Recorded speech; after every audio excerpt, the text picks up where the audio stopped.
말도 안 되는 일이 벌어졌습니다. 스웨덴의 전쟁사 교수가 한국의 생존 전략에 대해 폭로해 학계가 충격을 금치 못하고 있습니다. 그는 한국이 중국과 일본 사이에서 끊임없는 침략과 위협에도 불구하고 어떻게 수천 년간 단 한 번도 정체성을 잃지 않고 살아남았는지에 대한 비밀을 밝힌 것인데요. 과연 한국이 로마, 몽골, 만주와 달리 동화되지 않고 살아남을 수 있었던 비밀은 무엇일까요? 지금 바로 알아보겠습니다. 안녕하세요. 마리나 린드입니다. 스웨덴 출신의 전쟁사 교수죠. 20년 넘게 유럽의 전쟁을 연구해왔어요. 로마 제국, 바이킹 원정, 나폴레옹 전쟁까지. 이런 역사들을 파고들며 늘 한 가지 의문이 제 머릿속을 맴돌았습니다. 왜 한국만 살아남았을까? 처음 이 질문이 떠올랐을 때 저는 제 연구실에 앉아 동아시아 지도를 바라보고 있었어요. 거대한 중국과 섬나라 일본 사이에 끼인 작은 반도 국가. 논리적으로 생각하면 이 나라는 오래전에 사라졌어야 했습니다. 하지만 한국은 살아남았죠. 아니, 단순히 살아남은 게 아니라 자기만의 정체성을 지켜냈어요. 로마도, 몽골도, 만주도 동화됐는데 한국은 아니었다. 왜? 이 질문에 대한 답을 찾기 위해 저는 한국행 비행기에 몸을 실었습니다. 제 동료들은 이해하지 못했어요. 마리나, 왜 하필 한국인가? 그들은 물었죠. 솔직히 저도 정확한 이유를 설명할 수 없었습니다. 그저 직감이었을까요? 아니면 학자로서의 호기심? 비행기에서 내려 인천공항에 발을 디뎠을 때 저는 역사책에서 보던 것과는 완전히 다른 나라를 마주했어요. 초현대적인 건물들, 빠르게 움직이는 사람들, 어딜 가나 느껴지는 에너지. 이게 2000년 넘게 침략을 견뎌온 나라의 모습일까요? 서울로 향하는 고속도로에서 창밖을 바라보며 저는 제 연구 질문이 더욱 깊어지는 것을 느꼈습니다. 유럽의 전쟁사에서는 이런 사례를 본 적이 없었어요. 강대국 사이에 끼인 작은 나라가 수천 년 동안 자신의 언어, 문화, 정체성을 지켜내는 일은 거의 불가능에 가까웠죠. 역사학자로서 저는 객관적 사실에 기반한 설명을 찾고 싶었습니다. 운이 좋았다는 설명은 학문적으로 받아들일 수 없었어요. 5000년이라는 시간 동안 단순히 운으로 설명할 수 있는 건 없으니까요. 제가 묵은 호텔 창문 너머로 서울의 야경이 펼쳐졌습니다. 한강을 따라 이어지는 불빛들, 그 너머로 보이는 남산. 이 도시는 숨을 쉬고 있었어요. 살아 있었습니다. 그리고 그 순간 저는 깨달았어요. 이 나라를 이해하려면 제가 알고 있던 모든 전쟁 이론을 잠시 내려놓아야 한다는 것을. 다음 날 아침, 저는 한국전쟁기념관으로 향했습니다. 거기서 저는 예상치 못한 답을 찾게 될 줄은 몰랐죠. 그곳에서 만난 노학자 김 교수님의 말씀이 지금도 귓가에 맴돕니다. 린드 교수님, 한국은 전쟁을 피한 나라가 아닙니다. 오히려 전쟁을 가장 잘 이해한 나라죠. 그 말에 저는 의아했어요. 평화를 사랑한다고 알려진 나라가 전쟁을 잘 이해했다니요? 하지만 곧 그 말의 의미를 깨닫게 될 것이었습니다. 김 교수님의 말씀은 저에게 충격이었습니다. 한국은 전쟁을 피한 민족이 아니라 전쟁을 예측하고 준비해온 민족이에요. 이 말이 제 연구에 완전히 새로운 관점을 열어주었죠. 다음 날, 저는 김 교수님과 함께 서울 근교의 남한산성을 방문했어요. 산을 오르며 교수님은 천천히 이야기를 들려주셨습니다. 이 성은 일반적인 성이 아니에요. 마리나 교수, 유럽의 성과 어떻게 다른지 보이시나요? 산 정상에 도착해 성벽 위에 서자 저는 그 차이를 확실히 느낄 수 있었어요. 유럽의 성들은 평지에 세워져 눈에 띄게 웅장합니다. 하지만 이곳은 달랐어요. 산의 자연 지형을 최대한 활용해 만들어진 성벽은 멀리서 보면 거의 보이지 않았죠. 왜 이렇게 만들었을까요?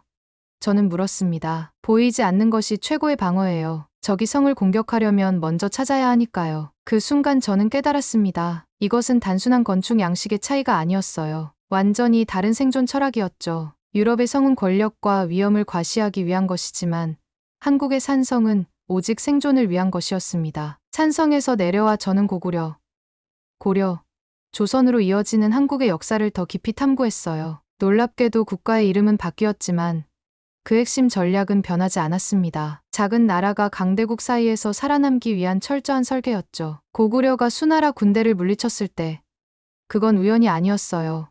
김 교수님은 말씀하셨습니다. 중국은 113만 대군을 보냈지만 고구려는 이미 그 전쟁을 예상하고 있었어요. 성을 쌓고 식량을 비축하고 전술을 준비했죠. 이 이야기를 듣고 있자니 제가 알고 있던 전쟁의 개념이 흔들렸어요. 유럽 역사에서 전쟁은 종종 영토 확장이나 명예를 위한 것이었습니다. 하지만 한국에게 전쟁은 그런 게 아니었어요. 그것은 생존 그 자체였죠. 김 교수님은 계속 설명하셨습니다. 임진왜란 때도 마찬가지였어요. 일본은 갑자기 침략했지만 조선은 이순신 같은 인물을 통해 바다에서 그들을 막아냈죠. 우연이 아니에요. 조선은 항상 일본의 침략 가능성을 염두에 두고 있었거든요. 저는 문득 유럽의 작은 나라들이 역사 속에서 사라진 사례들을 떠올렸습니다. 많은 국가들이 주변 강대국에 흡수되거나 정체성을 잃었죠. 하지만 한국은 달랐어요. 이 나라는 전쟁을 견딘 게 아니라 설계했어요. 김 교수님의 이 말이 제 가슴에 깊이 박혔습니다. 그리고 저는 점점 더 이 작은 나라의 생존 비밀에 매료되어 갔어요. 다음 날,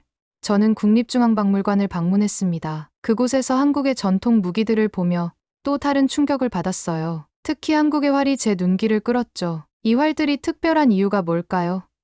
저는 박물관 학예사에게 물었습니다. 한국의 활은 사정거리와 관통력이 뛰어났어요. 하지만 더 중요한 건 연사 속도였습니다. 숙련된 궁수는 1분에 10발 이상을 쏠 수 있었죠. 이 말은 제게 큰 충격이었어요. 유럽의 전쟁사에서 활은 주로 대규모 전투에서 선제 공격 용도로 사용되었습니다. 그러나 한국에서는 달랐어요. 여기서 활은 생존을 위한 정교한 도구였죠. 저는 그날 저녁 김 교수님과 다시 만났습니다. 이번엔 전통 찻집에서요. 차를 마시며 제 의문을 털어놓았어요. 유럽의 전쟁에서는 기사도와 명예가 중요했어요. 하지만 한국의 전쟁 철학은 완전히 다른 것 같아요. 김 교수님은 잠시 침묵하시더니 차분히 말씀하셨습니다. 마리나 교수, 한국에게 전쟁은 철저한 수학이었어요. 교환비라는 개념을 아시나요? 저는 고개를 끄덕였습니다. 군사 용어로 교환비는 아군 손실 대비 적군 살상 비율을 의미하죠. 한국은 항상 100일 이상의 교환비를 추구했어요. 즉, 우리 병사 1명이 죽을 때 적 10명을 죽여야 한다는 원칙이죠. 이게 작은 나라가 큰 나라를 상대할 수 있는 유일한 방법이니까요. 순간 저는 유럽 전쟁사에서는 찾아볼 수 없었던 냉정함을 느꼈어요. 유럽의 전쟁에서는 종종 기사도와 명예가 실용성보다 우선시되었습니다. 장군들이 화려한 군복을 입고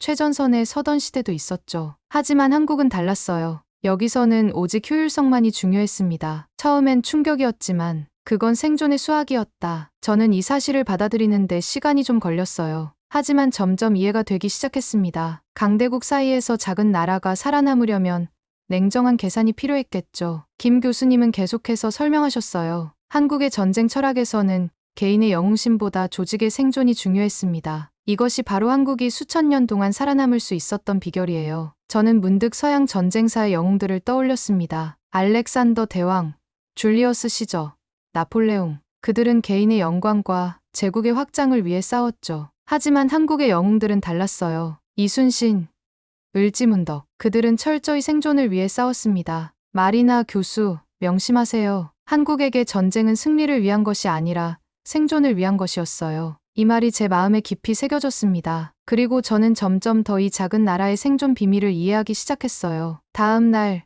저는 전통활 제작소를 방문했습니다. 그곳에서 저는 한국의 전통활인 각궁을 직접 만져볼 기회를 얻었어요. 처음 그 활을 손에 들었을 때, 저는 놀라움을 감출 수 없었습니다. 이렇게 가벼운데, 정말 강력한가요?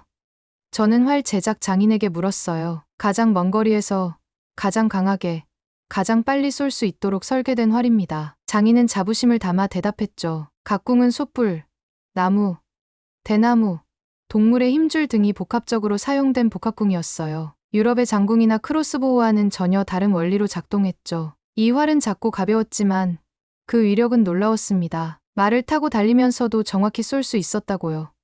저는 반신반의하며 물었어요. 그렇습니다. 한국의 궁수들은 말을 타고 달리면서도 100m 밖의 관역을 맞출 수 있었어요. 이건 단순한 무기가 아니라 생존을 위한 기술이었습니다. 저는 문득 유럽의 활 문화를 떠올렸어요. 영국의 장궁은 분명 강력했지만 그것은 주로 대규모 전투에서 사용되었죠. 반면 한국의 각궁은 기동성과 정확성에 초점을 맞춘 개인 무기였습니다. 모든 마을에서 어린 소년들이 활 쏘는 법을 배웠다고요? 네. 그것은 의무였습니다. 마리나 교수님, 한국에서 활은 단순한 스포츠나 취미가 아니었어요. 활을 잘 쏘지 못하면 마을 전체가 사라질 수도 있었죠. 이 말을 들으며 저는 깊은 생각에 빠졌습니다. 유럽에서 활은 종종 예술과 명예의 상징이었지만 한국에서는 철저히 생존의 도구였어요. 모든 디자인, 모든 훈련 방법이 오직 생존율을 높이기 위해 진화해온 것이었죠. 그날 오후 저는 직접 활을 쏴보는 체험을 했습니다. 처음에는 서툴렀지만 몇 번의 시도 끝에 관역에 화살을 꽂을 수 있었어요. 그 순간의 느낌은 묘했습니다. 마치 수천 년 전 이 땅에서 살아남기 위해 싸웠던 사람들의 긴장감을 잠시나마 공유한 듯 했죠. 활은 한국인의 DNA에 새겨진 생존의 코드입니다. 김 교수님이 말씀하셨어요. 신라시대부터 조선시대까지 활은 한국의 가장 중요한 무기였고 그 기술은 세대를 거쳐 전해졌죠. 그날 밤 호텔로 돌아와 저는 제 연구 노트에 이렇게 적었습니다. 한국의 전쟁 철학은 화려함이나 규모가 아닌 철저한 효율성에 기반한다. 그들에게 중요한 것은 전투에서 이기는 것이 아니라 민족이 살아남는 것이다. 다음 날 저는 김 교수님의 안내로 다시 남한산성을 방문했어요. 이번에는 더 깊이 이해하기 위해서였죠. 산을 오르는 동안 저는 유럽의 성과 한국의 산성 사이의 차이점을 곰곰이 생각했습니다. 마리나 교수, 이 성벽의 모양을 보세요. 어떤 특징이 보이나요? 김 교수님이 물으셨어요. 자세히 보니 성벽은 지형에 완벽하게 맞춰져 있었습니다. 불필요한 장식은 전혀 없었고 오직 방어 효율성만을 위해 설계된 듯했어요. 유럽의 성들은 거주자, 특히 귀족들의 편안함을 고려해 지어졌어요. 하지만 이 산성은 다르네요. 여기서는 방어가 모든 것에 우선하는 것 같아요. 김 교수님은 미소를 지으셨습니다. 정확해요. 한국의 산성은 왕이나 귀족들만을 위한 것이 아니었어요. 이곳은 침략자로부터 피신한 모든 사람들, 농부, 상인, 여성, 아이들을 포함해 피신을 위한 공간이었죠. 우리는 성 안에 있는 우물과 곡식 창고를 방문했어요. 놀랍게도 이 요새는 몇 달 동안 외부의 도움 없이도 버틸 수 있도록 설계되어 있었습니다. 이 성은 단순한 군사 시설이 아니었어요. 위기 상황에서 공동체 전체가 모여 함께 생존할 수 있는 마지막 방어선이었죠. 그 순간 저는 한국의 산성이 가진 깊은 의미를 이해하게 되었어요. 유럽의 성들은 주로 군사적 목적이나 권력 과시를 위한 것이었습니다. 하지만 한국의 산성은 민족의 생존을 위한 공간이었죠. 그것은 단순한 벽돌과 돌의 구조물이 아니라 공동체 전체의 의지가 담긴 상징이었습니다. 그 돌담은 단지 벽이 아니라 모두의 마음이었다. 점심시간에 우리는 산성 내의 작은 식당에서 식사를 했어요. 창밖으로 서울의 도시 풍경이 내려다 보였죠. 현대적인 고층 빌딩들 사이로 한강이 흐르고 있었습니다. 그 광경을 보며 저는 이 나라의 놀라운 역사적 연속성을 느꼈어요. 보세요. 마리나 교수. 저 아래 현대적인, 세계적인 도시가 있지만 그 뒤에는 여전히 이 산성이 있어요. 한국인들은 결코 자신들의 역사를 잊지 않습니다. 그들은 과거의 교훈을 현재에 적용하죠. 저는 문득 한 가지 의문이 들었어요. 한국은 어떻게 이렇게 강한 역사적 정체성을 유지할 수 있었을까요? 많은 나라들이 현대화 과정에서 그런 연결을 잃어버렸는데요. 김 교수님은 잠시 생각하시더니 대답하셨습니다. 위기의식이에요. 한국인들은 항상 민족적 생존이 보장되지 않았다는 것을 알고 있었죠. 그래서 그들은 과거로부터 배우는 것이 중요하다는 사실을 결코 잊지 않았어요. 다음 날 저는 통영을 방문했습니다. 이순신 장군의 발자취를 따라가기 위해서였죠. 통영에는 그의 이름을 딴 박물관이 있었는데 거기서 저는 또 다른 충격적인 사실을 알게 되었어요. 이순신 장군은 자신의 마지막 전투에서 이미 퇴각하는 일본군을 추격했다고요? 저는 박물관 학예사에게 물었습니다. 그렇습니다. 노량해전은 일본군이 이미 한반도에서 철수하고 있을 때 벌어진 전투였어요. 하지만 이순신은 그들을 그냥 보내지 않았죠. 저는 의아했어요. 유럽의 전쟁 윤리에서는 퇴각하는 적을 끝까지 추격하는 것은 종종 비효율적이거나 심지어 비윤리적으로 여겨졌습니다. 하지만 여기서는 그것이 전략적 필수사항이었던 것 같았어요. 왜 이미 물러나는 적을 끝까지 쫓아야 했을까요? 학예사는 진지한 표정으로 대답했습니다. 한국의 역사는 한 가지를 가르쳐 주었어요. 적을 완전히 제거하지 않으면 그들은 반드시 돌아옵니다. 그 순간 저는 한국의 지정학적 현실을 더 깊이 이해하게 되었어요. 유럽에서는 적대국과 화해하거나 동맹을 맺는 것이 가능했습니다. 하지만 한국의 경우 중국이나 일본과 같은 거대 강국들은 언제든 다시 침략할 수 있는 존재였죠. 전쟁은 적이 돌아오지 못하도록 끝내는 것이었다. 저는 이순신 장군의 동상 앞에 서서 그의 마지막 전투를 상상해 보았어요. 그는 자신이 치명상을 입었다는 것을 알면서도 내가 죽었다는 사실을 군사들에게 알리지 말라고 명령했다고 합니다. 끝까지 싸우려는 의지, 적이 단 한 척의 배도 남기지 않고 철수하게 하려는 결의, 그것은 단순한 전투 정신이 아니었어요. 민족의 생존이 걸린 철학이었죠. 통영에서 서울로 돌아오는 기차 안에서 저는 김 교수님과 이 주제에 대해 더 이야기를 나눴습니다. 유럽에서는 전쟁이 끝난 후 평화협정을 맺고 적과 화해하는 경우가 많았어요. 하지만 한국은 다른 것 같네요. 김 교수님은 고개를 끄덕이셨어요. 한국은 그럴 여유가 없었습니다. 우리는 너무 작은 나라였고 적들은 너무 컸죠. 그래서 우리는 반드시 확실히 승리해야 했어요. 이 말을 듣고 저는 한국의 전쟁 철학이 얼마나 냉정하고 실용적인지 다시 한번 깨달았습니다. 그것은 명예나 정의에 관한 것이 아니었어요. 오직 생존에 관한 것이었죠. 제 한국 연구가 점점 깊어져 가면서 저는 현대 한국 사회에서도 이런 생존 본능이 어떻게 나타나는지 궁금해졌어요. 그래서 다음 날 저는 김 교수님과 함께 서울의 번화가를 방문했습니다. 강남역 근처의 카페에 앉아 사람들을 관찰하면서 저는 흥미로운 점을 발견했어요. 평범한 일상에서 한국인들은 굉장히 개인주의적으로 보였습니다. 각자 자신의 일에 집중하고 다른 사람들과의 상호작용은 최소화하는 듯했죠. 이런 모습을 보면 집단주의적 사회라고 하기 어렵네요.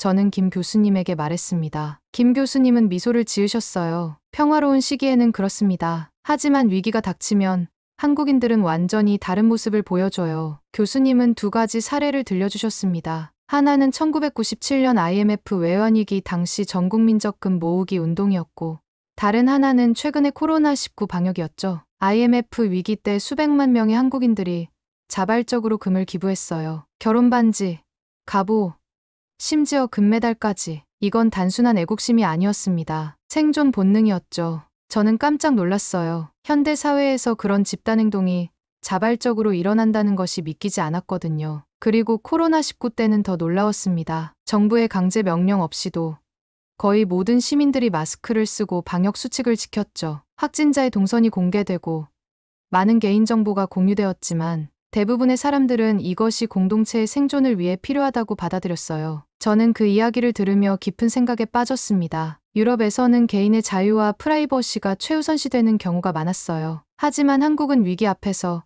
그런 가치들을 기꺼이 유연하게 조정할 수 있는 사회였던 거죠. 평소엔 누구보다 개인주의적이지만 위기 앞에서는 기적 같은 단결을 보여주는 민족. 저는 중얼거렸어요. 김 교수님은 고개를 끄덕이셨습니다. 그것이 바로 한국의 생존 비결입니다. 개인과 집단, 두 얼굴을 모두 가진 민족. 필요에 따라 자유롭게 그 사이를 오갈 수 있는 유연성이죠. 우리는 카페를 나와 청계천을 따라 걸었어요. 현대적인 고층 빌딩들 아래로 고대의 물길이 복원되어 흐르고 있었습니다. 그 모습이 마치 한국의 역사를 상징하는 것처럼 느껴졌어요. 전통과 현대가 공존하면서도 그 밑바탕에는 변치 않는 생존의 의지가 흐르고 있는 듯했죠. 마리나 교수, 이제 이해하시겠어요?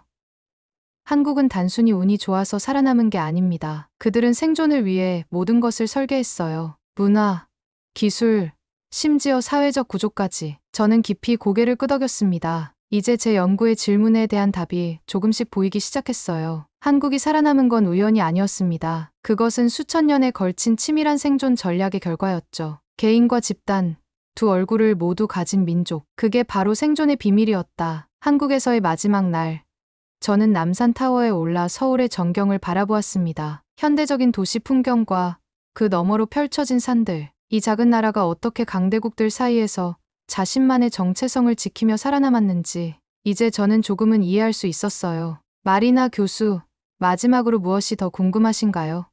김 교수님이 물으셨습니다. 유럽의 역사책들은 대부분 승자의 이야기를 다루고 있어요. 알렉산더, 시저, 나폴레옹. 그들은 모두 정복자였죠. 하지만 한국의 역사는 다른 것 같아요. 이건 살아남은 자의 이야기입니다. 김 교수님은 미소를 지으셨어요. 맞아요. 한국의 전쟁사는 단순한 과거의 무용담이 아닙니다. 그것은 생존을 대물림하기 위한 몸부림이었죠. 이 말이 제 가슴에 깊이 와닿았습니다. 유럽의 전쟁 연구에서는 종종 전략, 무기, 지휘관의 리더십 등에 초점을 맞추곤 했어요. 하지만 한국의 전쟁사는 더 근본적인 질문을 다루고 있었습니다. 어떻게 민족의 정체성을 지키며 생존할 것인가?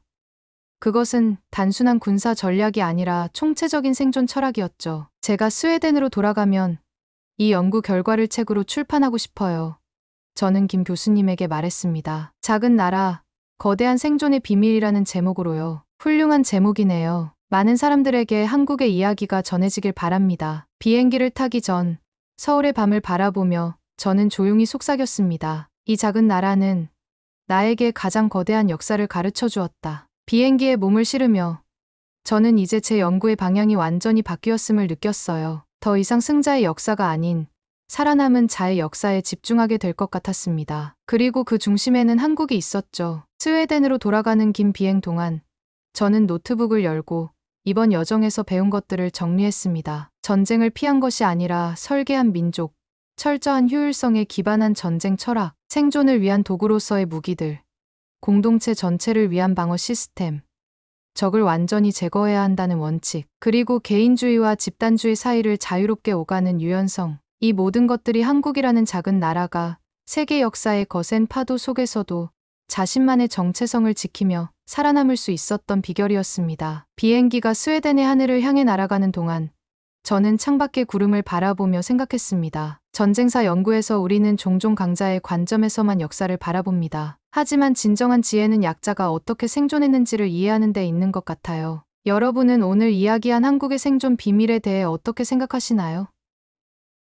낙소국의 생존 전략으로부터 우리가 배울 수 있는 지혜는 무엇일까요? 이 이야기가 마음에 드셨다면 좋아요와 구독 버튼을 눌러주시고 다른 분들과도 공유해주세요. 그리고 여러분의 소중한 의견을 댓글로 남겨주시면 정말 감사하겠습니다. 다음 영상에서 또 다른 흥미로운 이야기로 찾아뵙겠습니다.